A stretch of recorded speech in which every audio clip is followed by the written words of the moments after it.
Thank you, Grace. Before we actually do the portal, it's going to take me about a minute to load up my demo environment. I put a link to the portal in the chat.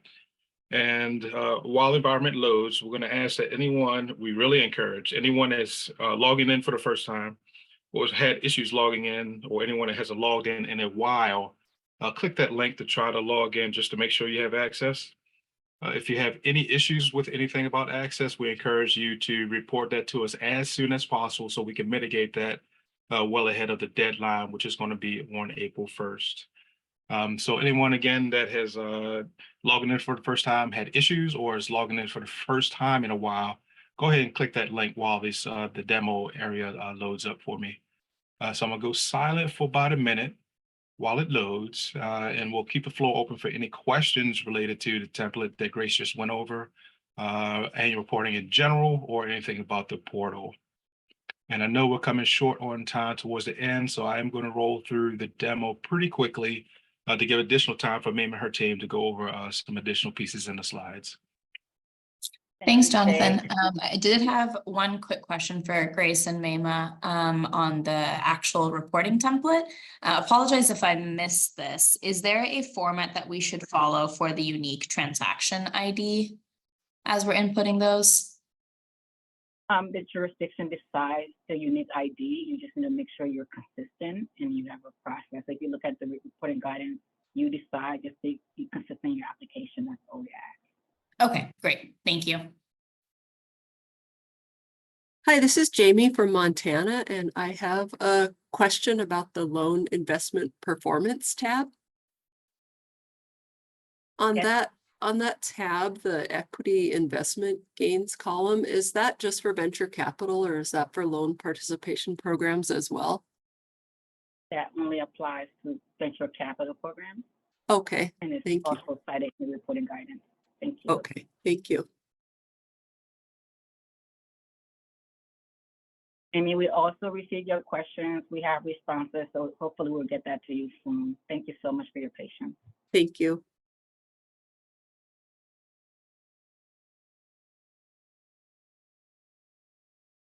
And then just a reminder, if you have questions, you might be double muted. So just make sure you come off mute because we want to make sure you get your questions in. And if you're shy today, it's totally okay. Just you can also email your questions and let us know if you need time with us as you complete your template. Thank you, everybody, for making time.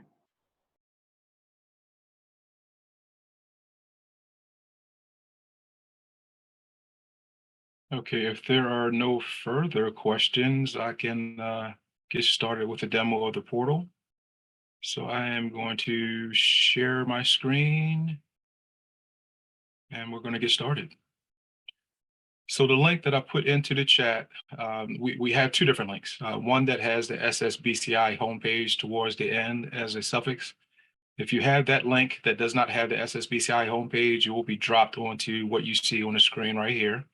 And you just hit dismiss. You scroll down to the SSBCI program tile and click that tile.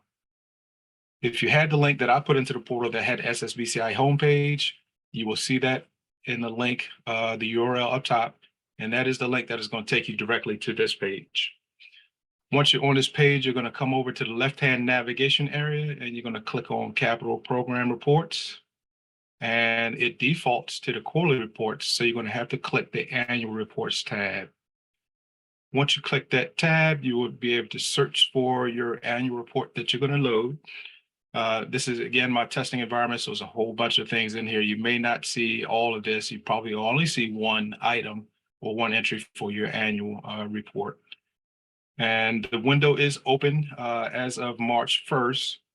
So you're going to see a blue pencil highlight. If you are trying to log in today, you're going to see a view icon because the submission window has not started. So once it has started, you can click on the blue pencil icon. And I'm going to quickly go over a little bit of the navigation behavior. We have a left-hand navigation area where you can click from section to section. We also have a back and a next button towards the bottom, where you can go back a section or you can go forward to the next section. We have a widget on the right-hand side, that shows your jurisdiction, the reporting period, and it's going to show you the deadline. So we're going to jump back to section 1. In the section 1, the thing that jumps out at me is you're going to have your annual reporting period, which is going to be January 1 through December 1, and then you will have the submission window, which will be March 1 through March 31st. However, the deadline is going to be April 1st since March 31st ends on a Sunday. Inside of the user instruction areas, we do have the policy guidelines that you can click on and access. We have the capital program reporting guidance, which you can access. And we also have the annual report user guide. And if you have any questions or concerns, or you go into any issues while trying to submit your annual report, you can always send an email to the SSBCI_information, which was previously placed in the chat. We just ask that you also add your outreach manager to that correspondence to us. We'll go over to section 2, which is a participating jurisdiction information. Again, this is my testing environment, so you're not going to see all of these twos and twos. You're going to actually see your implementing entity information here. And if you see anything that looks incorrect, we encourage you also to reach out to the SSBCI_information box so that we can cure whatever issues that are happening with this implementing entity. This information is pulled directly from your capital application, so it should be correct. However, if it's not, please let us know. Towards the bottom, we have a context area. We realize that sometimes there may be someone that has a reporting role in your organization that's different from anyone that may have previously logged in to submit an application. So we give you the ability to check out who has access to interact with the quarterly report. And if you have a new user that you need to add, we have this area here, the word page, and this goes to our COVID Relief Hub where you can add users to your account.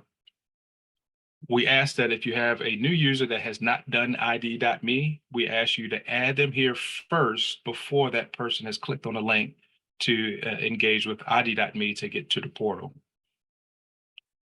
Once you're here to add someone to your account, you need to go to certification and submit that you are the person that's able to add that person. And once you hit submit, then you have a designation form where you can add that person to the account. So we have a couple of different roles. If you see my test user account right here, we have the authorized representative role. And this is the person that can view, download, upload, and submit the quarterly report. We have an account POC. They can only view, down, and upload. They cannot submit the quarterly report. And then we also have a admin role. I do not see it. This role right here, admin role. And this is the role that you can only view and download the quarterly report from the portal.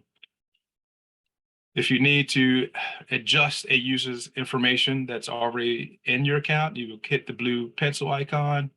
It opens up the dialog area where you can choose whatever updates that you need to do. For the capital annual reporting, everything is going to be preceded with SSBCI Capital, and then you can choose between your representative, your account administrator, or your account POC. The vast majority of people use the account or authorized representative, and this is not to be confused with your authorized official on your application. This is just a role in the system that guides how people are able to access the portal. If you add a new contact, you would click the new contact and add all the information that has an asterisk. And again, select the role that that person should have. And once that is all done, you will see that this table will update with that new information. Moving on to section 3.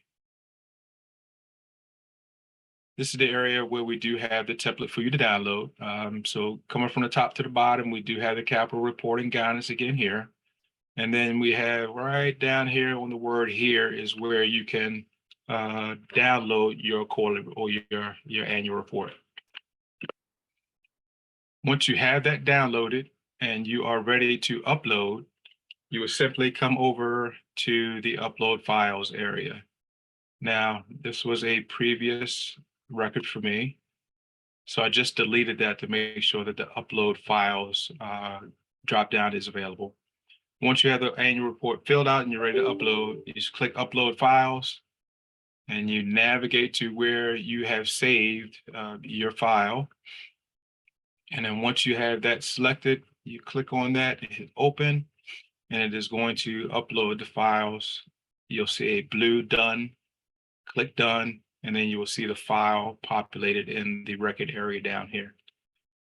Now you notice that the upload files has now been grayed out because you do have your quarterly report, your annual report uploaded.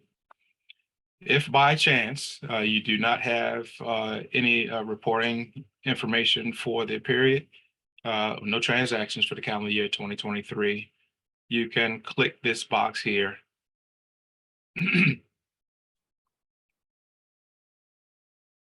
And if you click that box that grays out the upload area, it also grays out the annual report narrative, which is required if you're reporting information. So we're going to go back to section 3 and we're going to re-upload that. We're going to uncheck the box. And we're going to go ahead and upload that file again.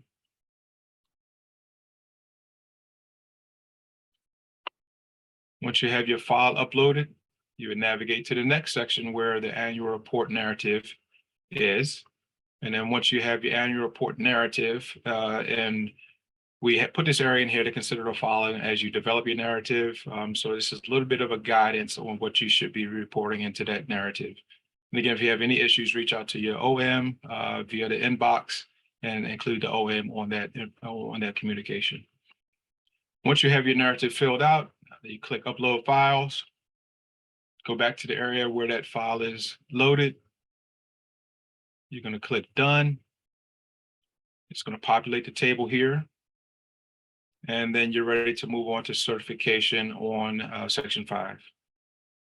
When you are ready to certify, we ask that you copy the name here and paste it into the box over on to the right.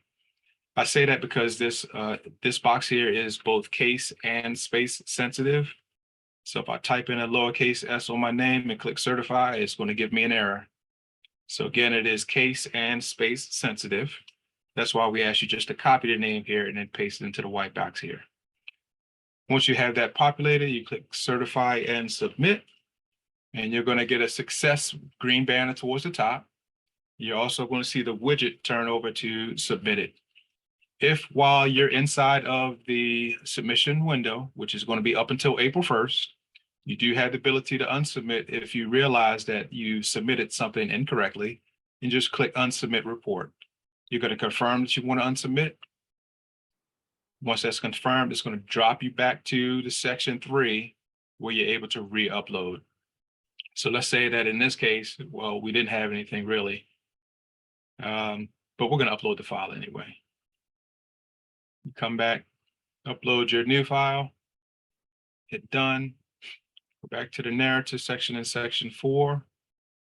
If the narrative is different, we want you just to delete that file and upload your new narrative.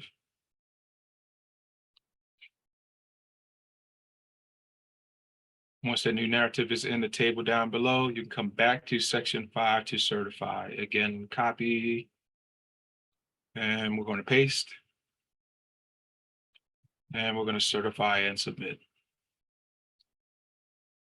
Again, you'll get a green success, and then you will get a widget change over to submitted. Now, I know I went pretty quickly through this. This demo is going to be recorded, so you will have an opportunity to come back and check that demo out. And again, if you have any issues logging in to the portal, we ask you to try to get that identified as quick as possible, as early as possible, so that we can mitigate those issues well ahead of the deadline, which is going to be on April 1st. With that, I am going to stop share, and I'm going to turn it back over to Mayma. Thank you.